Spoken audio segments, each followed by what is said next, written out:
चलो ठीक है, तो लेट्स स्टार्ट क्विकली है जल्दी करो। सांस ले लो पहले। हाँ, रिफ्रैक्टिव इंडेक्स क्या होता है?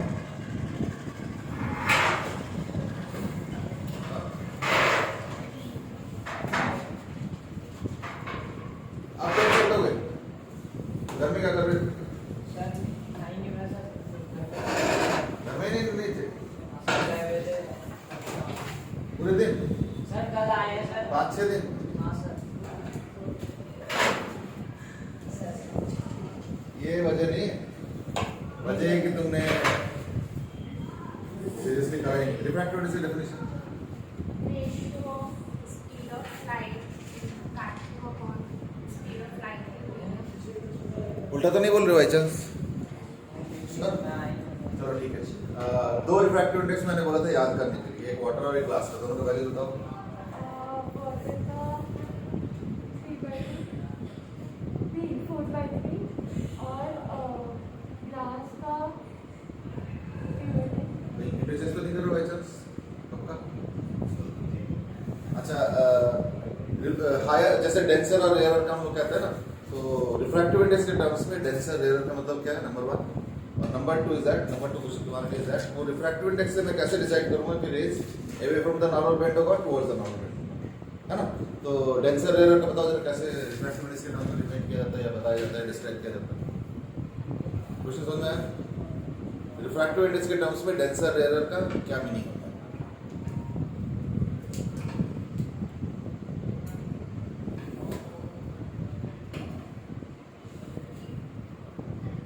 हाँ? Not sure? तुम दोनों को इकट्ठे बता दो। अलग अलग होता है, ठीक है। तो म्यू ज्यादा होगा तो उसको क्या मानते हैं? डेंसर मानते हैं, रेयर मानते हैं? यानी डेंसर मानते हैं। यानी यहाँ पे डेंसिटी किस टाइप का? मेटेरियल डेंसिटी या ऑप्टिकल डेंसिटी? Optical density. यहाँ पे मेटेरियल डेंसिटी कोई रोल नहीं, बट मैंने एक एक्सेप्शन भी बताया था। एक्सेप्शन क्या बताया था ध्रुव? कि इस वाले मटेरियल का मैंने बताया था कि उल्टा होता है, मतलब मटेरियल डेंसिटी कम है लेकिन रिफ्रैक्टिव इंडेक्स ज्यादा है। यानी कौन सा मटेरियल? केरोसिन। ठीक है, केरोसिन का क्या होता है ना, रिफ्रैक्टिव इंडेक्स ज्यादा है जबकि मटेरियल की डेंसिटी कम है।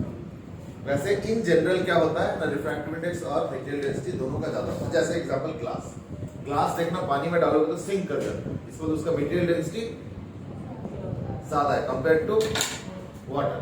और उसका रिफ्रैक्टिव इंडेक्स क्या है? जैसा कि तुमने बताया 3/2 होता है यानी 1.5, और वाटर का रिफ्रैक्टिव इंडेक्स 4/3 यानी 1.33। यानी वाटर का रिफ्रैक्टिव इंडेक्स 1.33, ग्लास का रिफ्रैक्टिव इंडेक्स 1.5।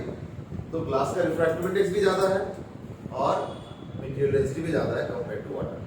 तो ज्यादातर केस में ऐसे ही होता है, लेकिन ये कोई रूल नहीं है, देयर आर एक्सेप्शंस आल्सो। तो मैंने एक एक्सेप्शन बताया था, दैट इज केरोसिन। केरोसिन क्या होता है? पानी में फ्लोट करता है, यानी केरोसिन का डेंसिटी पानी से कम है लेकिन रिफ्रैक्टिव इंडेक्स ज्यादा है। ठीक है, चलो ठीक है। Now let's quickly move on to quantified things. आज हम लोग पहले डिस्कस करेंगे अपरेंट डेप्थ। तो याद करके देखो, मैंने बताया था इज दैट कि अगर मान लो तुम ऊपर से देखते हो, इन दैट केस जितना डेप्थ एक्चुअल होता है उतना नजर आएगा। जैसे एक खाली बाल्टी है, खाली बाल्टी को ऊपर से देखो तो तुमको तुम्हारे आईज में उसका एक जो डेप्थ होता है या उसका जो साइज है इन टर्म्स ऑफ हाइट या डेप्थ, उसका एक एहसास होता है। लेकिन जैसे पानी डाल दोगे तो तुमको लगेगा जैसे बाल्टी छोटा सा हो गया, ये उसका अपरेंट डेप्थ होता है। अपरेंट डेप्थ क्या? अपरेंट मतलब लगता है, उसका एक्चुअल डेप्थ थोड़ी चेंज हो जाता है, लेकिन लगता है कि जैसे उसका डेप्थ चेंज हो गया, उसको बोलते हैं अपरेंट डेप्थ।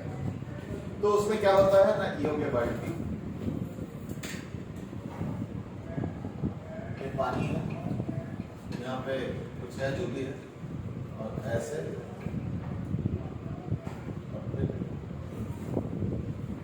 तो ये हो गया उसका। ठीक है, अच्छा ये जो हम लोग आज डिराइव करेंगे वो है फॉर नियर वर्टिकल, यानी एकदम वर्टिकल से देखो, एकदम वर्टिकल के आसपास से देखो, यानी वर्टिकल के साथ बहुत कम एंगल पे देखो, that is called as near vertical. यानी अगर तुम कोई एंगल से देखोगे ना तो दैट केस काफी कॉम्प्लिकेटेड मैथमेटिक्स होता है, जो कि हम लोग के सिलेबस में नहीं। हम लोग के सिलेबस में जो है वो है अगर एकदम ऊपर से देखते हो, उसके आसपास से देखते हो तो कैसे नजर आएगा, या उसका जो मैथमेटिक्स होगा वो क्या होगा, वो हम लोग स्टडी करने वाले हैं। उसके पहले सबसे पहले बात करेंगे स्नेल्स लॉ। क्योंकि ये क्लास 10th में कर चुके हो तो इसलिए इसको मैं ज्यादा सीरियसली नहीं करा रहा हूँ, मतलब इन द सेंस कि ज्यादा इंट्रोडक्टरी तरीके से नहीं करा रहा हूँ। स्नेल्स लॉ कोई बताओ, तुम बताओ बेटे स्नेल्स लॉ याद है? उसका वो बताएगा sin i upon sin l is equal to √1. अब ये एक दिक्कत है, sin i by sin r mu2 by mu1 या mu1 by mu2? u2 by mu1. mu2 by mu1, ठीक है, do you agree? mu2 by mu1, mu1 by mu1। Okay, अब सुनो, मैं जो तरीका बता रहा हूँ वो सुनो, वो ज्यादा आसान है, ठीक है ना? इज दैट ये ना आई और आर बोलना ही बंद कर दो। कैसे करोगे ना, ये है नॉर्मल, सपोज रेज यहां से आ रहा है और रेज यहां जा रहा है, तो इंसिडेंट रे का जो मीडियम होगा उसको हम बोलेंगे μ1। μ1 क्या हो गया ना, इंसिडेंट रे मीडियम, ये हो गया μ1, और ये हो गया μ2 यानी रिफ्रैक्टेड रे, ठीक है, इंसिडेंट रे मीडियम और रिफ्रैक्टेड रे मीडियम। आगे समझे? तो ये हो गया एक μ1 और एक हो गया μ2।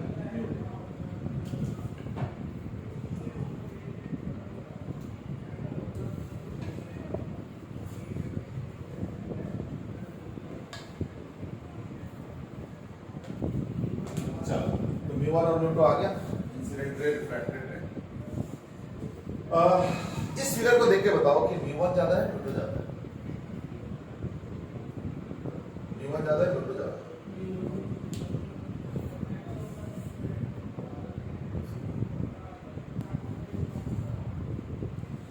μ2 बड़ा है ना, ये μ1 और ये μ2, obviously then μ2 is greater than μ1। चलो ठीक है, अब याद रखने का तरीका समझो। स्नेल्स लॉ क्या कहता है, ये जो इंसिडेंट रे है ना, इसके साथ नॉर्मल का जो एंगल है उसको तुम आई ना बोल के i1 लगाओ, और रिफ्रैक्टेड रे का जो एंगल होता है with normal, that is called as angle of refraction. इसको हम लोग जनरली r से रिप्रेजेंट करते हैं क्योंकि वो ज्यादा अच्छा या आसान रहता है याद करना, क्योंकि r फॉर रिफ्रैक्शन। लेकिन मैं सजेशन कुछ और कर रहा हूं, दैट इसको i2 से याद करो। ऐसे में पता क्या होता है, स्नेल्स लॉ याद रखना ज्यादा आसान। कैसे? द स्नेल्स लॉ लिख लो as μ1 sin i1 is equal to μ2 sin μ1 sin i1 is equal to μ2 sin। समझ आ गया? ठीक है, so that is called as Snell's law। अब देखो याद रखना कितना आसान हो गया, 1 1 2, फिर वो आई आर और ये सब चीजें है ना, पहला कौन सा बाद में कौन सा, उसको कोई दिक्कत। चलो लेट्स कम बैक। अब हम क्या करते हैं ना, ये जो है इस केस में ऑब्वियसली हम एयर से देखें, ठीक है। अच्छा, एक छोटा सा मैं सवाल पूछूंगा, इस दैट अगर एंगल्स बहुत छोटे होते हैं, इन दैट केस कैलकुलस में एक चीज होता है, that is sin theta is approximately tan theta is approximately क्या होता है, थीटा। लेकिन जब थीटा दो चीजें, ये हमेशा होता है क्या, sin theta approximately tan theta approximately theta हमेशा होता है क्या? नहीं होता है। कब होता है? दो कंडीशंस। उसका बहुत एंगल बहुत कम होता है, एंगल बहुत कम होता है, एक और कंडीशन की,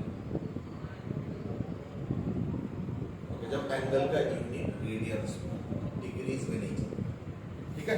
तो लिख लो यहाँ पे स्टार देके, is that if theta is in radiance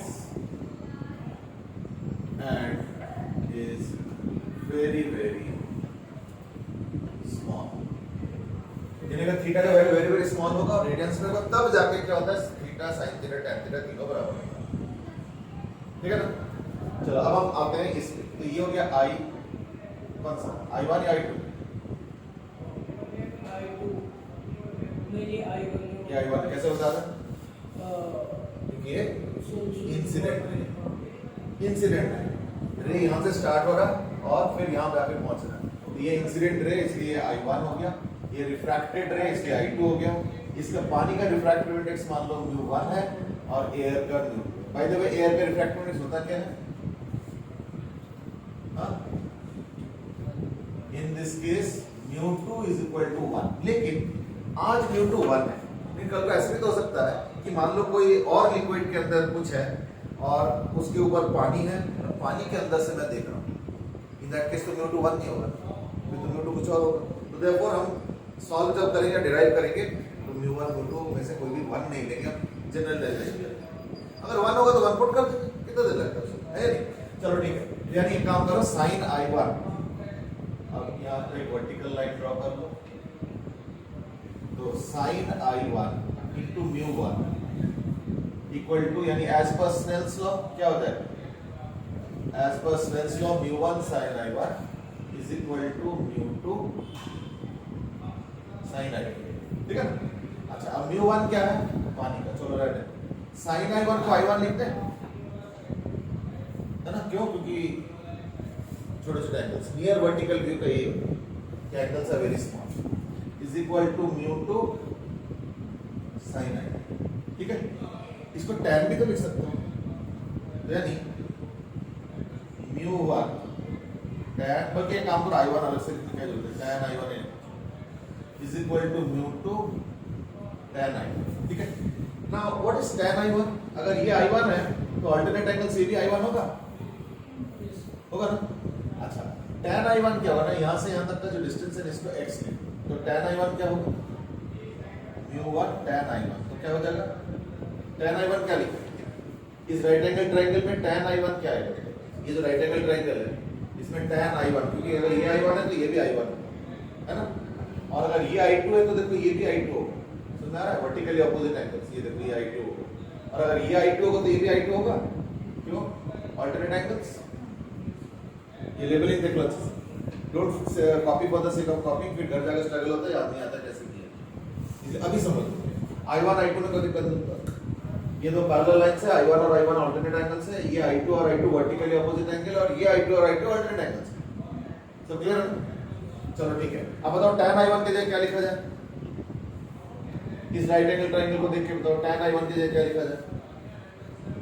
ना x upon original depth upon HO, HO क्या है? लिखो ओरिजिनल डेप्थ, हो गया? Is equal to μ2 into tan I2, tan I2 क्या है? x अपॉन, इसको हम लोग बोलते हैं एपरेंट डेप्थ, HA तो x by HA, ये को क्या बोलेंगे? Apparent depth. एपरेंट डेप्थ मतलब जो डेप्थ लगता है बट एक्चुअल में नहीं होता, एक्चुअल में क्या ओरिजिन होता है एक्चुअल, तो समझ आ रहा है? देख लो अच्छे से, x कैंसिल हो जाएगा, यानी एपरेंट डेप्थ कितना हो गया? HA ऊपर आएगा, HO ऊपर जाएगा, एक्सेस कैंसिल, तो HO into μ2 by μ1,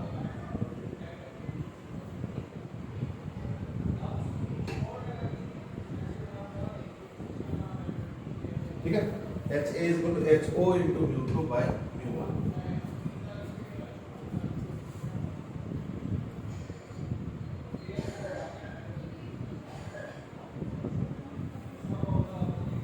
आगे समझ?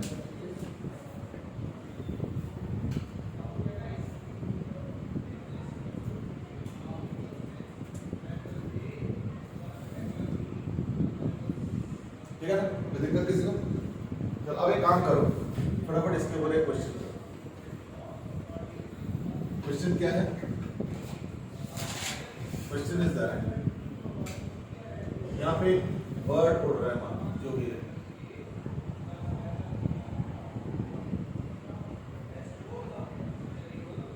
ये बर्ड उड़ रहा है और ये मान लो 24 मीटर्स ऊपर है, और यहाँ से डेप्थ एक फिश है,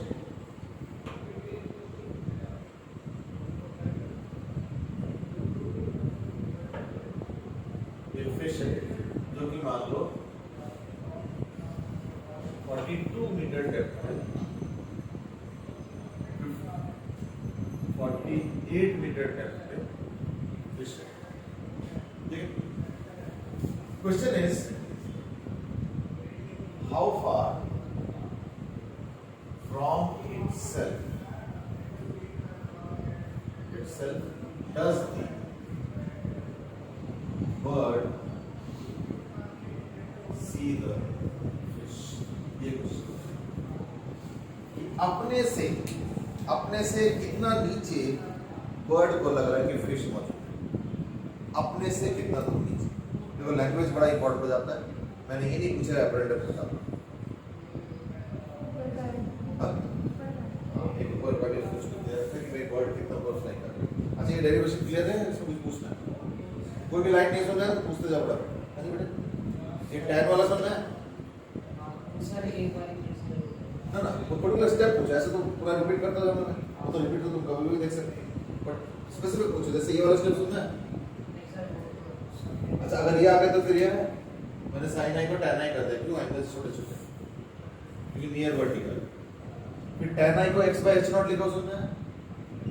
ये देखो राइट एंगल ट्रायंगल है, ये वाला राइट एंगल ट्रायंगल है, ये वाला। तो टैन आई क्या होगा, परपेंडिकुलर बाय बेस, तो परपेंडिकुलर x और बेस बोलते हैं पूरा पूरा क्या h नॉट है, HO means original depth। फिर mu2 into tan I2, तो I2 ये है, तो tan I2 क्या होगा, परपेंडिकुलर बाय बेस, लेकिन इसका बेस क्या है, HA यानी अपरेंट डेप्थ। अब फॉर्मूला लगा के फटाफट निकालो कौन सा क्या है।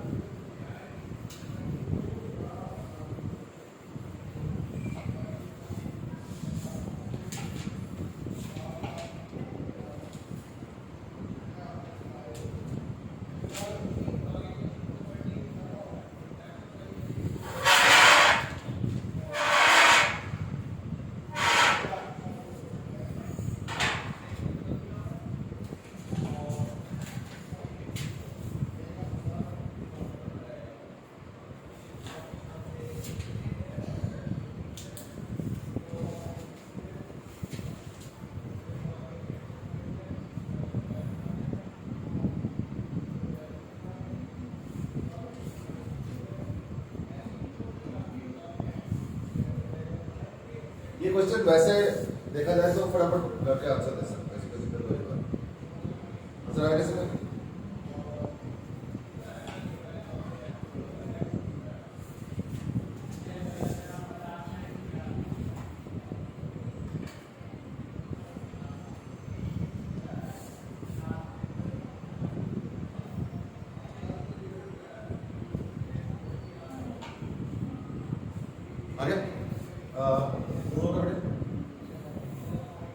कितना आंसर आ रहा है? हाँ क्या कर रहे हो? सर मेरा आंसर आ तो पूछ रहा हूँ, आंसर बताओ। मेरा तो 96 है। तो ठीक है बताओ ना, उसमें दिक्कत क्या है? तुम्हारा क्या आंसर है? कितना आंसर है तुम्हारा? 60 आ रहा है। अच्छा एक चीज बताओ जरा, पानी के अंदर अपरेंट डेप्थ एक्चुअल से कम होगा ज्यादा होगा? क्या कम होगा? ये तो खुद एक्सपीरियंस क्या हुआ, अगर नहीं किया तो आज ही जाकर कर लेना, कर कुछ नहीं करना। घर में बाथरूम में बाल्टी होता है, बाल्टी को जरा ऊपर से देखो तो उसको देखना, एक फील हो जाएगा तुमको कि कितना डेप्थ। अब खुद ही करो, पानी डाल दो उसके अंदर, कोई दूसरे बाल्टी से पानी डाल दो और पूरे प्रोसेस को देखो अच्छे से। देखना तुमको एकदम से लगे जैसे बाल्टी ऐसे, तुमको लगे जैसे बाल्टी छोटा हो, तो यानी अपरेंट डेप्थ कम हो जाता है। अब इन दोनों को ऐड करके कितना बनता है? 70 बनता है। 48 प्लस नहीं सर 72, यानी कुछ भी आंसर हो 72 से कम आना चाहिए। तो देखो आंसर अगर मान लो एग्जाम में आता है ना, तो एग्जाम में मैं आइसोलेटेड हूँ, एग्जाम में मेरे आसपास कोई नहीं है, मतलब है तो बहुत लोग, बट वो मुझे हेल्प नहीं करने वाले, मुझे अपने आप को हेल्प करना है, तो कुछ जजमेंट भी तो होना चाहिए ना। तो इसमें पहला जजमेंट क्या है कि जो भी आंसर आएगा 72 से तो कम आना चाहिए। क्यों? क्योंकि उसका जो भी डेप्थ है ना वो ऐसे हो जाएगा, तो कम हो गया ना फिर, तो मैं मुझे तो लगेगा कि मेरे पास आ गया। तो अभी अगर मान लो कोई पानी वानी कुछ नहीं है तो कितना लगना चाहिए? 24 प्लस 48 72 ये लगना चाहिए। जैसे पानी डाल दोगे ऐसे होना चाहिए, यानी कम हो जाना चाहिए। That is the first thing that you understand. बाकी तो कैलकुलेशन है, तो 60 ओवर 48 होगा, मुझे नहीं पता, 60 वाला कैलकुलेशन कर लेता हूँ कितना होगा। अपरेंट डेप्थ याद रखना, पानी वाला होगा, ऊपर का नहीं है। अपरेंट डेप्थ कितना हो गया? HA is equal to HO into mu. Mu बोलते क्या है? एयर वाला है वाटर वाला? एयर वाला। क्यों? क्योंकि ये फिश को देख रहा है, तो रेस तो फिश से स्टार्ट हुआ होगा, वो जाके उसके आंख में जा रहा है, तो ये हो गया μ1, ये हो गया μ2, इसलिए μ2 एयर है, ये नहीं 1 है, इसलिए हो जाएगा 48 into 1 अपॉन फिर पानी का रिफ्रैक्टिव इंडेक्स। पानी का रिफ्रैक्टिव इंडेक्स एग्जाम में दिया भी जा सकता है, नहीं भी दिया जा सकता है, तुमको याद रखना है, इसका है 4/8। 4/3 तो कितना आ गया 36 बस। तो therefore fish seems to be 36 plus 24 क्योंकि 24 तो हवा में वो है डिस्टेंस है और पानी के नीचे कितना है ना है तो एक्चुअली 48 48 है लेकिन मुझे 36 दिख रहा है तो यानी मुझसे कितना दूर हुआ 24 और 36 ये दोनों ऐड करेंगे यानी बन गया इक्वल टू 16 ठीक है। अच्छा इसी पे रिलेटेड एक और चीज भी है और वो है ये बता रहा हूँ अच्छे से रेजोल्यूशन दे सकता हूँ और वो है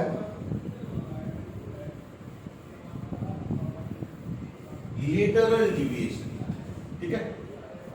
वैसे एक और चीज भी है मैं बता देता हूं एंगुलर डिविएशन पहले ये बता देता हूं एंगुलर डिविएशन कैसे होता है बड़ा सिंपल है अगर ये नॉर्मल है मान लो तो ये आई हो गया ये आर हो गया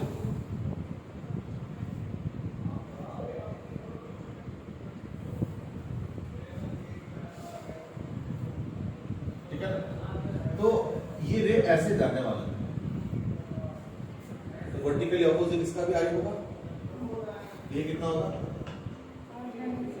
आर माइनस आई ये हो गया μ1 μ2 तो अगर μ1 ग्रेटर देन μ2 होगा तो ऐसे होगा rays away from the normal bend होगा है ना ये देखो μ1 अगर ग्रेटर देन μ2 होगा यानी डेंसर से अगर रेयर जा रहा है तो away from the normal bend हो गया in that case I r minus I is called as delta इसको बोलते हैं एंगुलर डिविएशन कांसेप्ट समझा रहे हैं एंगुलर डिविएशन एंगुलर डिविएशन का मतलब कितने एंगल से बेंड हुआ तो बड़ा सिंपल है मान लो मैं ऐसे जा रहा था तो मैं ऐसे जा रहा था थोड़ी देर बाद में ऐसे जाने लगा ये ऐसे तो यानी मैं इस रास्ते से जा रहा था मैं बाद में इस रास्ते से जा रहा हूं तो इन दोनों रास्ते के बीच में जो एंगल है that is what is angular deviation तो ये रेज ऐसे जा रहे थे ऐसे तो अगर कुछ नहीं होता तो दैट केस रेज सीधे चले गए लेकिन ऐसे रेज गए नहीं क्यों क्योंकि डेंसर से रेयर मीडियम में गए थे तो इसलिए क्या हुआ rays away from the normal bend तो यही होता है उसका बेंडिंग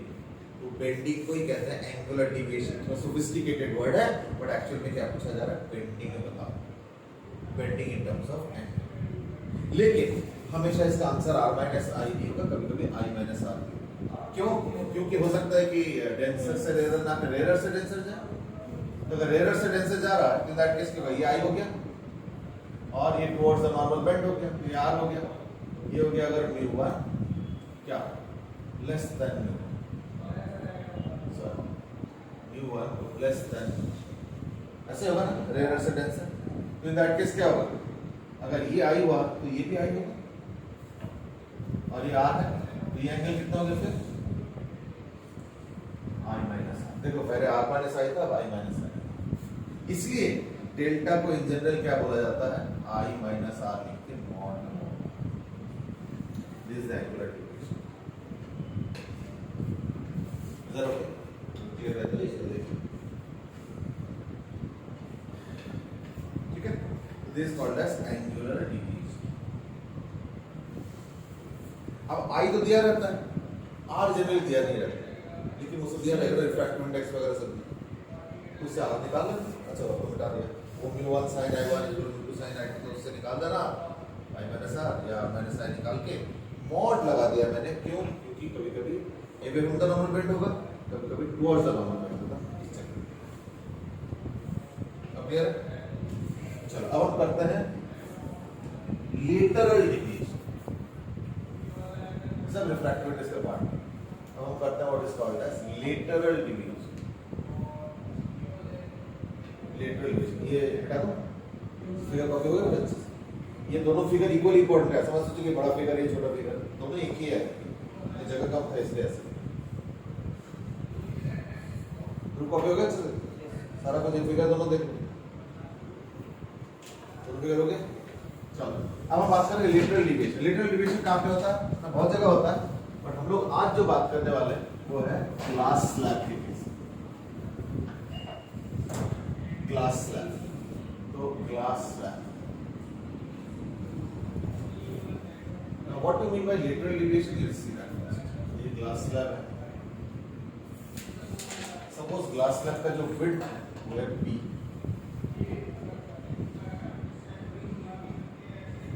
ठीक है, तो ये हो गया इसका,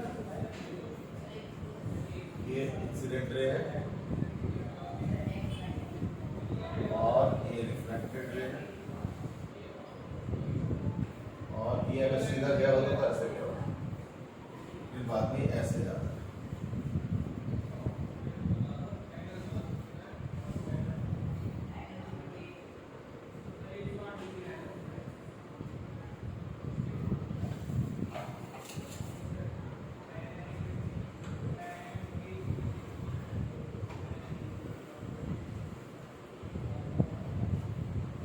तो ये इसको हम लोग बोलते हैं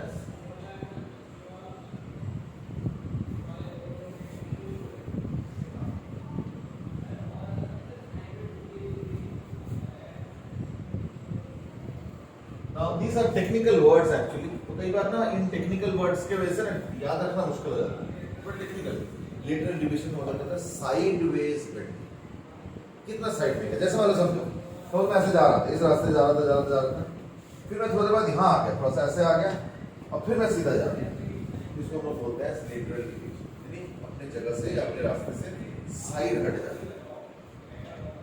इंटरेस्टिंगली ग्लास स्लैब अगर पैरेलल ग्लास स्लैब होता है तो वो पैरेलल ही निकलता है, यानी जिस रास्ते से जाने वाला था उसी के पैरेलल होकर निकलता है, that is the idea of lateral division. But ये ना हमेशा ऐसे नहीं होगा, कभी कभी पैरेलल नहीं भी नहीं है, जैसे मान लो अगर ग्लास स्लैब पैरेलल नहीं होता, ये तो पैरेलल ग्लास स्लैब यूज किया ना, रेक्टेंगुलर ग्लास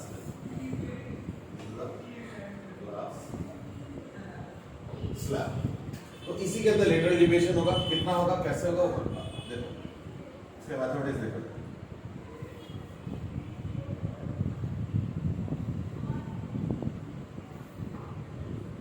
ये सपोज आई है,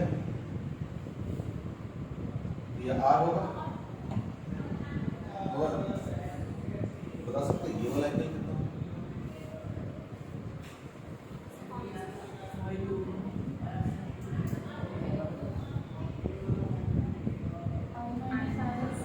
आई माइनस आर, कैसे, तो देखो अगर ये लाइन सीधा गया होता तो ये तो वर्टिकली ऑपोजिट एंगल्स, ये आई होता ना, अगर ये आई है तो ये वर्टिकली ऑपोजिट एंगल आई हुआ, ये तो आई होता, और ये आर है, बचा हुआ एंगल तो ये है,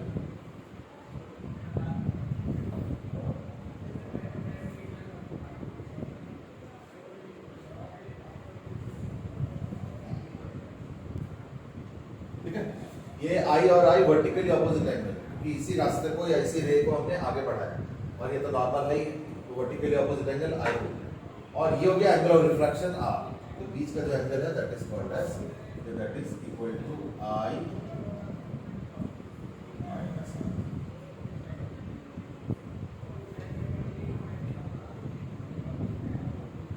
ठीक है, आई माइनस आर।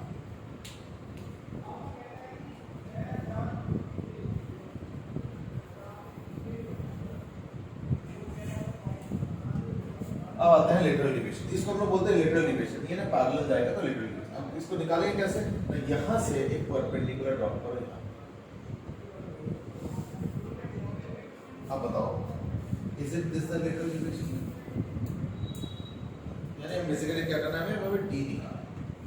उसके लिए मैं क्या करता हूँ, ये जो लाइन ड्रॉप किया ना मैंने अभी नॉर्मल, इसको और थोड़ा आगे बढ़ा, ये भी तो परपेंडिकुलर ही होगा, और थोड़ा लेबलिंग कर देता हूँ मैं, ए बी सी डी, ठीक है, तो in right angle triangle A B सी,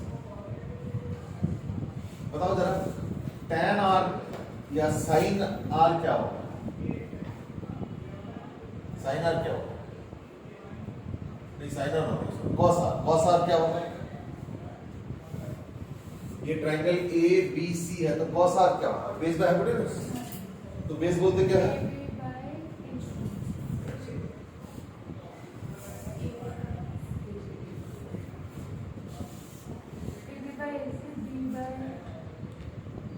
भूल गया था इसका चार्जिंग का,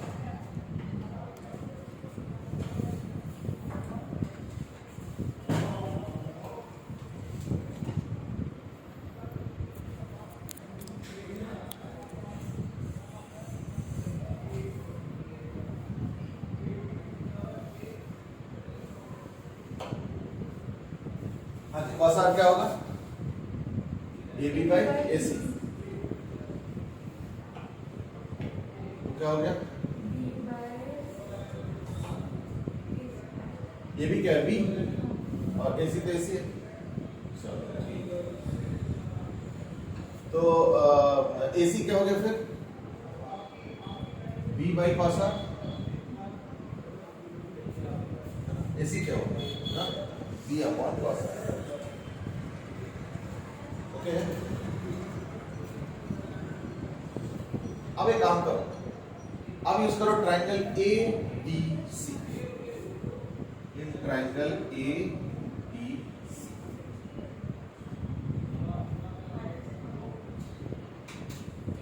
ठीक है, in triangle ADC।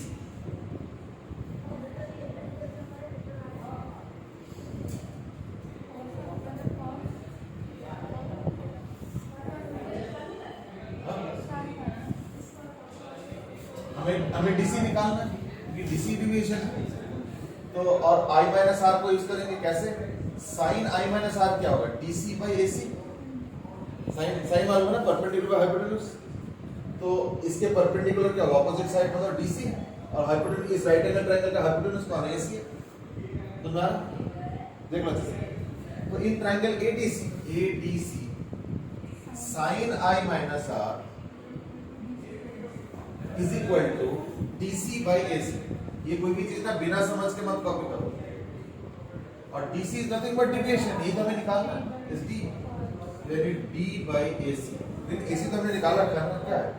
B by cos r is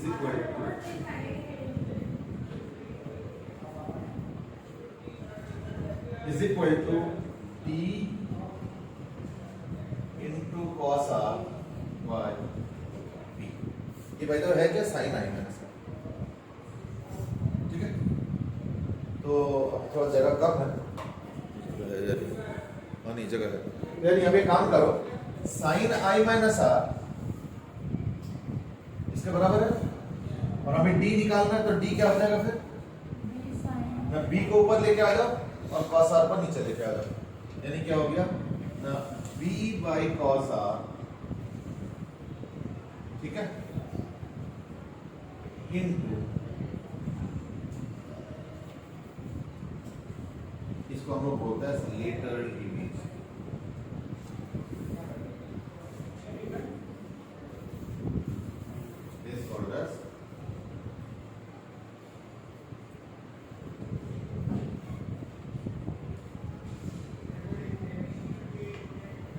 this called as lateral image. ठीक है, देख लो।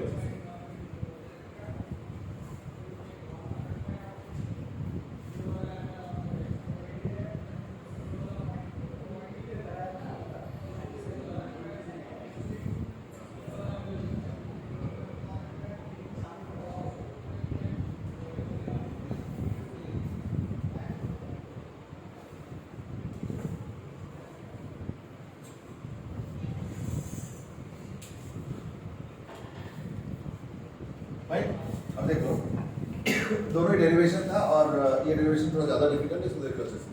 सारे स्टेप्स क्लियर है? कोई स्टेप में दिक्कत हो तो ध्रुव तुम अच्छे से देखो बेटा। तुम्हारा मैथ्स तो नहीं है ना? हाँ तुम अच्छे से देखो। तुम्हारा तो मैथ्स सेशन मैथ्स नहीं भाई? ओके हाँ, तो तुम देखो बेटा अच्छे से। ये साइन I cos r हम लोग घूम जाते हैं कई बार, ट्रायंगल इधर उधर होता है। तो देखो ये दो जगह देख लो जरा। cos r क्या होगा? Base by hypotenuse. तो देखो यहाँ पे यूज किया, ये देखो बेस बाय हाइपोटेन्यूज। और साइन I माइनस r क्या होगा? Perpendicular by hypotenuse. तो perpendicular DC by hypotenuse AC। और AC का फायदा क्या है? AC अभी हमने निकाला है, देखो B by AC cos r। तो AC हमने अभी भी निकाला, तो उसको देखो लास्ट में मैंने पुट किया। ठीक है ना? चलो ठीक है, I think that was a derivation of the formula. अगर मान लो एक आध कोई छोटे मोटे स्टेप में दिक्कत भी है अभी भी, तो कोई दिक्कत नहीं है, अभी घर जाकर और अच्छे से रिव्यू करो, और अगर कोई दिक्कत होगा तो है ना दोबारा बताएंगे, बट होपफुली जरूरत नहीं पड़ेगी। ये कठिन नहीं है, बट हाँ थोड़ा सा ट्रायंगल घुमा फिरा के देते हैं कई बार, तो ध्यान रखना। चलो, so that was about your refraction in a glass slab. इसके बाद आता है what is called as TIR, ये बड़ा फैसिनेटिंग फिनोमेना है TIR, that is total internal reflection.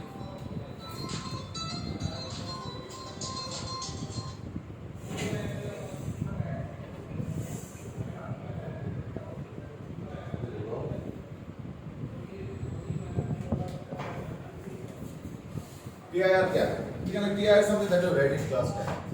तो बताओ, तुम बताओ मुझे TIR क्या है? पहले इसका फुल फॉर्म बताओ। रिफ्लेक्शन है रिफ्रैक्शन? ये रिफ्लेक्शन, लेकिन दोनों याद से कोई हिंट भी नहीं मिल सकता। रिफ्लेक्शन, ठीक है ना, टोटल इंटरनल रिफ्लेक्शन। यहाँ पे तीनों वर्ड्स बड़े बड़े इंटरेस्टिंग है। इसका नाम तो इंटरनल रिफ्लेक्शन भी हो सकता है। टोटल वर्ड है ना, पहले तो मैं बड़े बड़े लिख देता हूँ कि है क्या ये, टोटल इंटरनल रिफ्रैक्शन, ये ध्यान रखना, रिफ्लेक्शन। हाँ जी, तो सबसे पहले फोकस करते हैं टोटल का शब्द का क्या मतलब है। हाँ जी, टोटल शब्द का क्या मतलब है? सारे रिफ्लेक्शन यूनिवर्स का इंटरनल ना, इंटरनल अलग वर्ड है, टोटल का मतलब सब कुछ ये बाकियों में टोटल रिफ्रैक्शन, टोटल रिफ्लेक्शन ऐसे क्यों नहीं बोलते?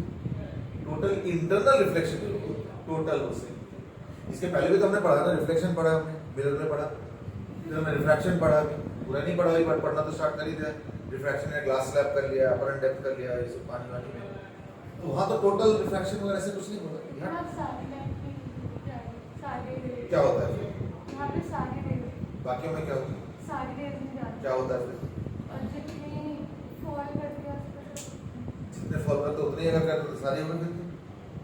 सिंगल पर्टिकुलर रेज को लेके हम उसमें करते हैं, इसमें सारी रेज नहीं, इतना होता नहीं। और कोई कुछ कहना चाहोगे? चलो, अब मैं टोटल वर्ड को पहले एक्सप्लेन करूँ। तो ये ना थोड़ा सा डिटेल नॉलेज रखो इन चीजों पे, क्योंकि छोटे छोटे 1 मार्क 2 मार्क पता नहीं क्या क्या क्वेश्चन आ रहा है। वर्ड टोटल का मतलब समझो, थोड़ा सा साइड में लिखना। तो इन जनरल देखो क्या होता है। इन जनरल पता क्या होता है,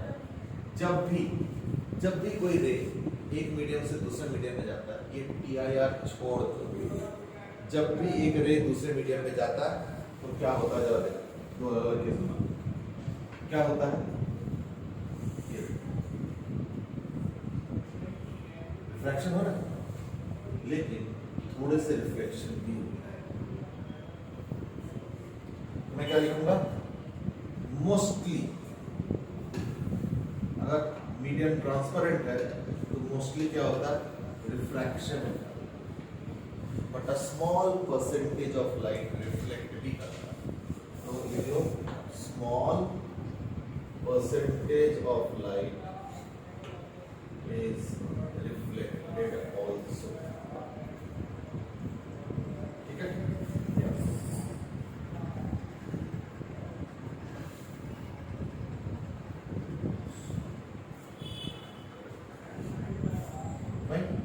चाहे तुम कैसे भी करो, चाहे इधर से भी जाए, मान लो ऐसे करके,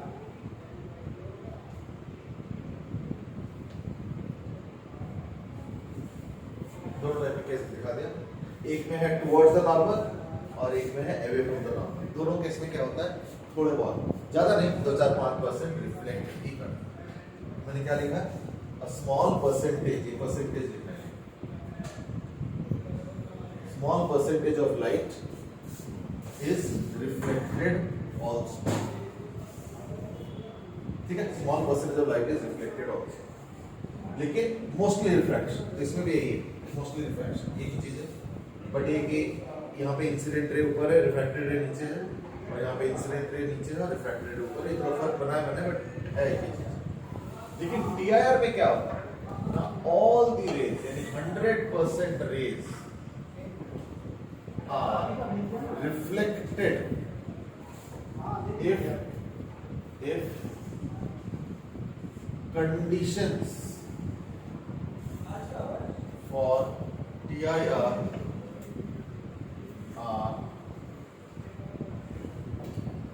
satisfied। यानी अगर TIR की कंडीशन सेटिस्फाइड है, In that case, 100% rays reflect.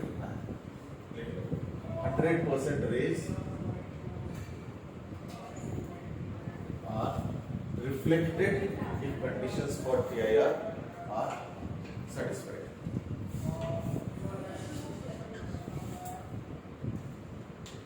ठीक है ना? 100% rays are reflected if conditions for TIR are satisfied. तो अब आते हैं सेकेंड वाला word, internal. Internal word use क्यों किया जा रहा है? क्योंकि जब रे एक मीडियम से दूसरे मीडियम में होता है, इंसिडेंट होता है, तो ज्यादातर रेस का दूसरे मीडियम में चला जाता है. तो जरा खुद सोचो, अगर ये मेरा घर है, इसके बाहर वाले पोर्शन को हम बोलेंगे व्हाट, एक्सटर्नल. तो अगर मान लो मैं इस मीडियम पे, जैसे मान लो ये पहला मीडियम है, इंसिडेंट रे मीडियम, तो अगर मैं इस मीडियम पे हूँ, तो इस मीडियम वाले को मैं बोलूंगा इंटरनल और बाकियों को एक्सटर्नल बोलूंगा. तो आफ्टर रिफ्लेक्शन या आफ्टर टीआईआर वो रेस अंदर अंदर ही यानी उसी मीडियम में रह जाता है, इसलिए इसका इंटरनल वर्ड से रिप्रेजेंट किया जाता है. ठीक है. और रिफ्लेक्शन का ऑब्वियस वर्ड है. तो इंटरनल का मतलब क्या होता है? In the same medium. इसलिए इसका डिस्क्रिप्शन करने के लिए जो वर्ड यूज किया जा रहा है वो है internal. Total internal reflection. Reflection इसलिए क्योंकि रेज जो है लॉज ऑफ रिफ्लेक्शन फॉलो करते जाते हैं. ठीक है.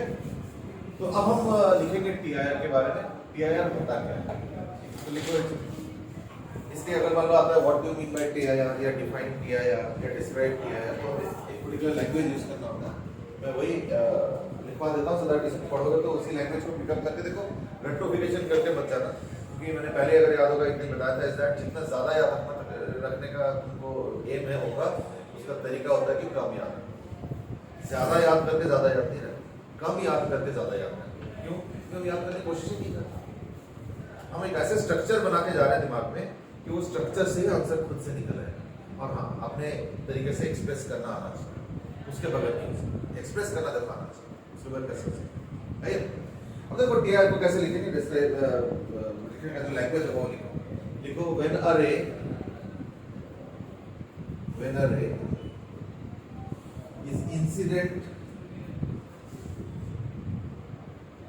is incident from a tensor to a rarer medium.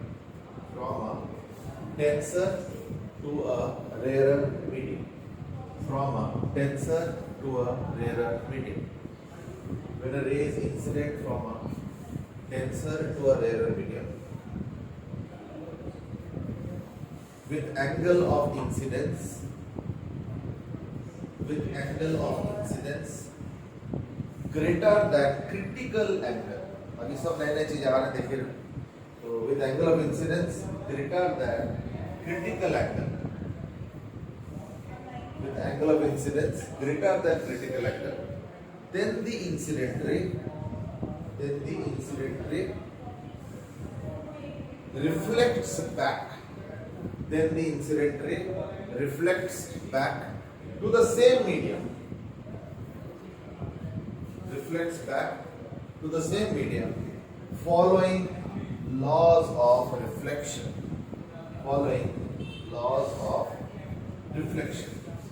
Okay? This is called TIR.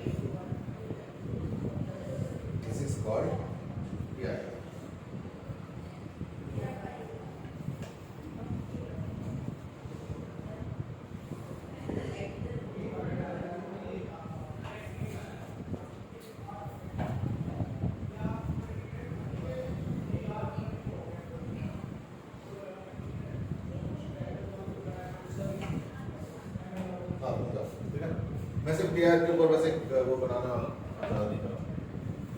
ठीक है ना. लेकिन ये ना इसका मैं अपलोड कर दूंगा. अच्छा हाँ, कल के क्लास का टाइम डिसाइड कर लें. कल सुबह रखें क्लास 8 से 9 चलेगा. 9 बजे नहीं, 1:30 बजे. 8 से 9:30. आगे बढ़ा सकते हो. 7 बजे. नहीं आगे बढ़ा दो 7 में.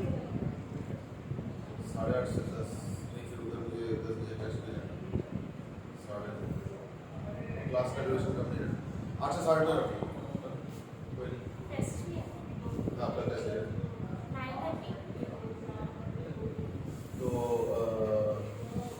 नेक्स्ट का टॉपिक होगा EMI, ठीक है। ठीक है ना, EMI टॉपिक। वो पुराने चैप्टर्स जो है वो भी पढ़ते रहो साथ साथ, मैं भी कराऊंगा बट पहले जब तक ये सब नहीं होगा तब तक तो पढ़ते रहो। अच्छा, तो TIR क्या है ना, टोटल इंटर रिफ्लेक्शन, इसमें कंडीशन क्या है ना, तो उसके पहले मैं एक डायग्राम बना रहा हूँ, ये बड़ा इंपॉर्टेंट है। डायग्राम क्या है, सपोज तुमने ऐसे कुछ किया है कि μ1 इज ग्रेटर देन μ2, बोला था ना डेंसर टू रेयर, तो डेंसर टू रेयर मतलब μ1 इज ग्रेटर देन, और ये इंसिडेंट रे है। अभी देख रहे हो इंसिडेंट एंगल काफी कम है, देखो इंसिडेंट का ये छोटे छोटे एंगल, तो देखना रे थोड़ा सा away from the normal bend हो गया, ऐसे देख रहे हो, यूं जाना था यूं नहीं गया, तो away from the normal bend हो गया, ये हो गया 1, तो ये 1। अब अगर तुम एंगल ऑफ इंसिडेंस बढ़ाओगे तो ये दो एरो से रिप्रेजेंट कर रहा हूं, नंबरिंग 2, तो देखना ये रे ऐसे बेंड हो गई, ये 2 हो गए, 2 एरो। अब मैं 3 एरो से रिप्रेजेंट कर रहा हूं, दिस रे इज दैट क्रिटिकल एंगल 3, और इसके साथ क्या खासियत है ना, ये बिल्कुल मीडियम के साथ ग्रेजिंग होते निकला, ठीक है। This angle is called as critical angle. अभी मैंने लिखवाया था ना कि the angle is more than critical angle, तो ये जो एंगल है इसको हम बोलते हैं आई सी, ठीक है। तो कई बार आएंगे क्वेश्चन की what is critical angle, what do mean by critical angle, define critical angle, describe critical angle, ये तमाम चीजें इसलिए से पूछते हैं, तो हमें जो लिखना होता है वो मैं लिखवा देता हूँ। इसको याद करने की कोशिश मत करना, लेकिन आप श्योर 3-4 बार 5 बार पढ़ोगे ना तो तुमको आइडिया लग जाएगा कि मुझे इस पे लिखना क्या है। जो क्वेश्चन में एक आइडिया होना चाहिए कि मुझे लिखना क्या है ना, तो वो चीज लिखो। When a ray is incident while going from a denser to rarer medium, while going from denser to rarer medium, if a ray is incident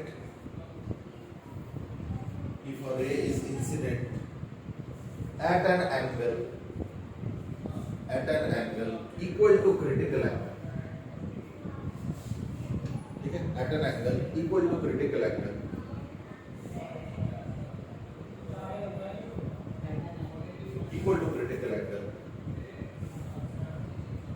then the रे लिखवाए तो रेज लिखवाए, रे हम तो अभी भी फिर रे, then the ray comes out grazing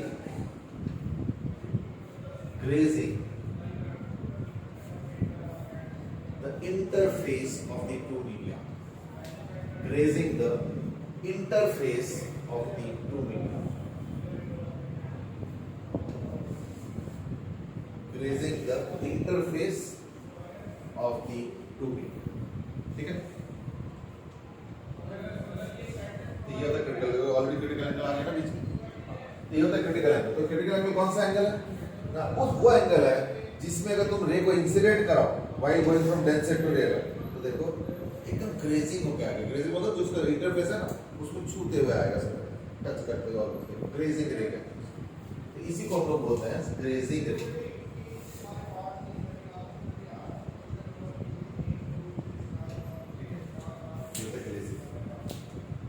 चलो अब इसका मैथमेटिक्स क्या है ना, हमें पता है कि μ1 sin I1,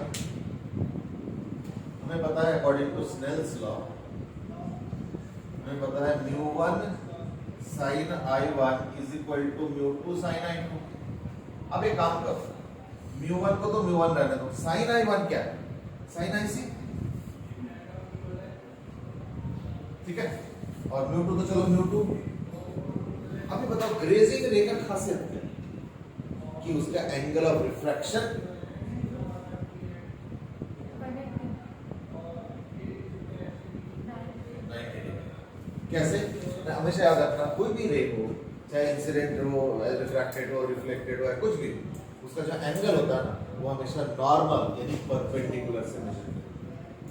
ठीक है, तो देखो ये ग्रेजिंग रे है और ये नॉर्मल है, इन दोनों के बीच का एंगल क्या है? 90 डिग्री होगा, यानी साइन 90। तो देयरफॉर साइन IC क्या होगा? ये तो √2 बाय √1, यानी IC को क्या लिखेंगे? Therefore IC is equal to sin inverse √2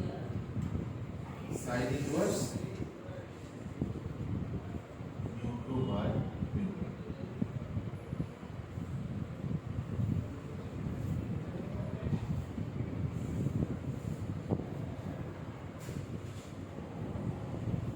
ठीक है, IC is equal to critical angle कितना हो गया ना? sin inverse of √2 by √1।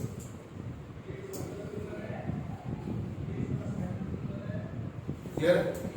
अच्छा, हाउएवर मोस्टली जो सेकेंड मीडियम होता है वो एयर होता है, तो उससे क्या होगा? फॉर्मूला चेंज होगी 1/μ। क्यों? ये सेकेंड मीडियम अगर मान लो µ2 एयर होता है, इन दैट केस एयर का रिफ्रैक्टिव इंडेक्स क्या है? 1, तो µ2 की जगह 1 का क्या होगा? 1/μ1 लिख सकते हो, लेकिन देखो µ1 µ2 हमें क्यों दिया?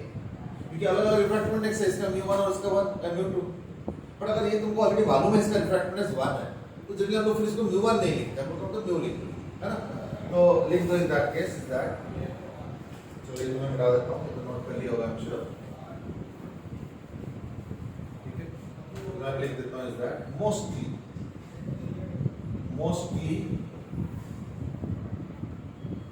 सेकेंड मीडियम that is µ2, है ना, is air, therefore µ2 is equal to 1 and hence IC यानी जो क्रिटिकल एंगल है वो क्या हो जाएगा? Sine inverse of 1/μ। तो म्यू क्या हो गया ना? फर्स्ट मीडियम का रिफ्रैक्टिव इंडेक्स। ठीक है, तो mu is the refractive index of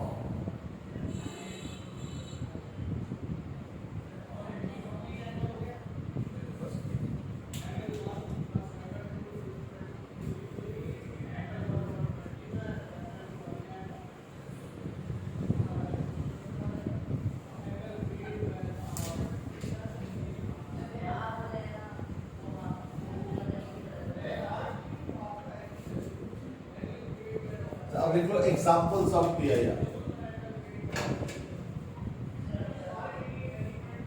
number 1 is mirage. देखो ये सब मैं 10th में पढ़ चुका हूं, इसलिए मुझे इसके बारे में थोड़ा बताओ, मिराज होता क्या और इसको रेस के टर्म्स में, रे ऑफ के टर्म्स में डिस्क्राइब कैसे फिगर बना सकते हैं?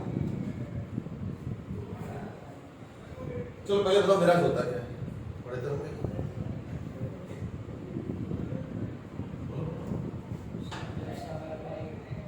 समर में ज्यादा होता है, हाँ बिल्कुल, और खास करके डेजर्ट्स में ज्यादा होता है। वैसे तो अगर तुम हाईवेज वगैरह में जाओगे ना गर्मी में, तो भी देखना मिराज का इफेक्ट नजर आएगा। हाँ? पानी है, फिर और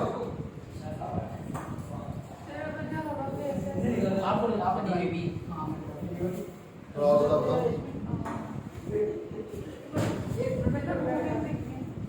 क्या दिखता है? पेड़ मूविंग तो ऐसा नहीं दिखेगा।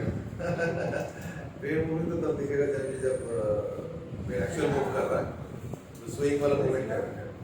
एक होता है शिमरिंग, वो एक अलग चीज है। शिमरिंग मतलब बहुत ज्यादा लाइट में चमकता है ना, वो एक अलग चीज है। हाँ जी, तुम कुछ बताना चाहोगे? मेरा याद है डेजर्ट्स में आता है, वो तो चलो डिस्कस हो गया। और कुछ डेजर्ट में कैसे एक्सपीरियंस होता है कि मैं डेजर्ट में हूँ, थोड़ा दूर हूँ, मुझे लग रहा है 200-300 मीटर आगे कि ऐसे कोई वाटर बॉडी, कोई पानी का कोई लेक वेक पॉन्ड वॉन्ड टाइप। मैं पास जाता हूँ, जहाँ पे पहले नजर आ रहा था, पास जाता हूँ, मैं देखता हूँ मुझे नहीं, पर हाँ थोड़ा सा दूर, ऑलमोस्ट उतना ही दूर, फिर एक पानी का सोर्स है जैसे लेक पॉन्ड ऐसा कुछ, फिर वहाँ पहुँचूँ तो थोड़ा और आ गया ऐसा, तो ऐसे लगने लगा। इसके पीछे रीजन क्या है? इसके पीछे रीजन है टीआर। अब टीआर कैसे? ना उसके पहले मैं एक चीज और समझाना चाहूंगा दैट डेजर्ट्स में क्या होता है, this is very hot, land होता है वेरी हॉट, इसके क्या होता है उसके कांटेक्ट में जो एयर होता है the air in contact is what of lesser density, is of lesser density, और यहां पे comparatively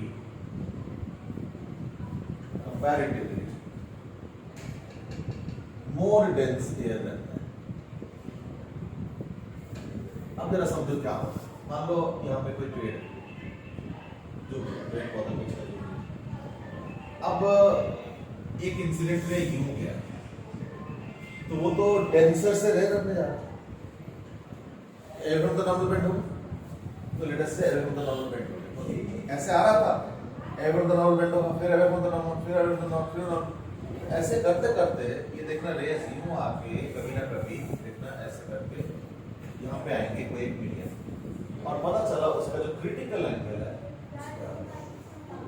this is equal to आइस किस एक पॉइंट, तो क्या होगा रेस की आयर करेंगे है ना, टी आयर करके क्या होगा यहाँ से यहाँ, चलो इसके बाद क्या होगा देखो, अब तो रेयर से डेंसर की तरफ जाओ तो टुवर्ड्स नॉर्मल बेंड होगा, इसलिए क्या होगा रे अप टू रे जो ये रिफ्लेक्ट करके जो रे बना वो अभी लेस डेंस से मोर डेंस, यानी रेयरर से डेंसर में जाएंगे, तो रेयरर से डेंसर मतलब टुवर्ड्स द नॉर्मल, यू ऐसे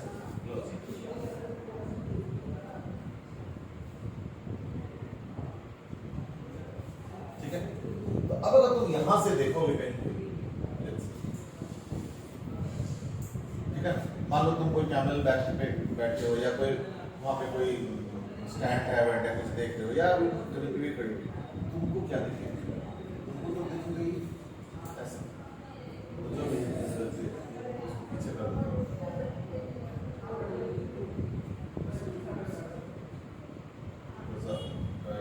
इसे मिटा देता हूँ,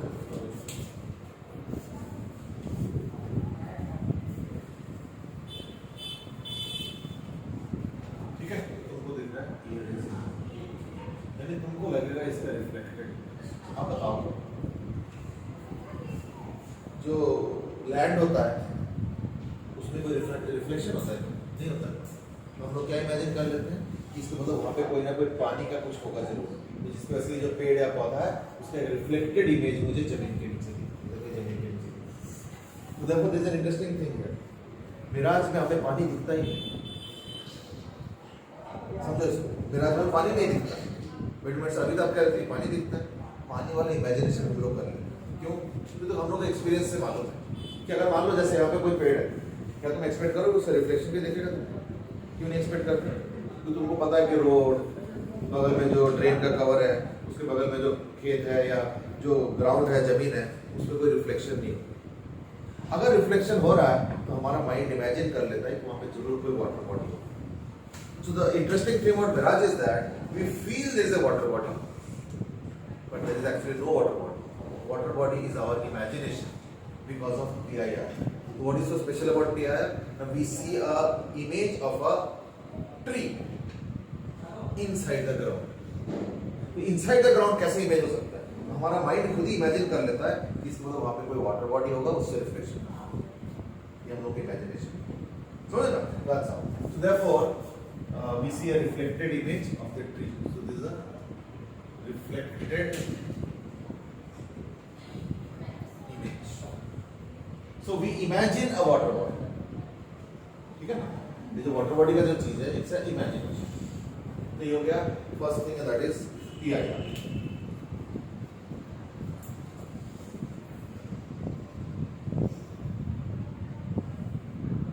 ठीक है?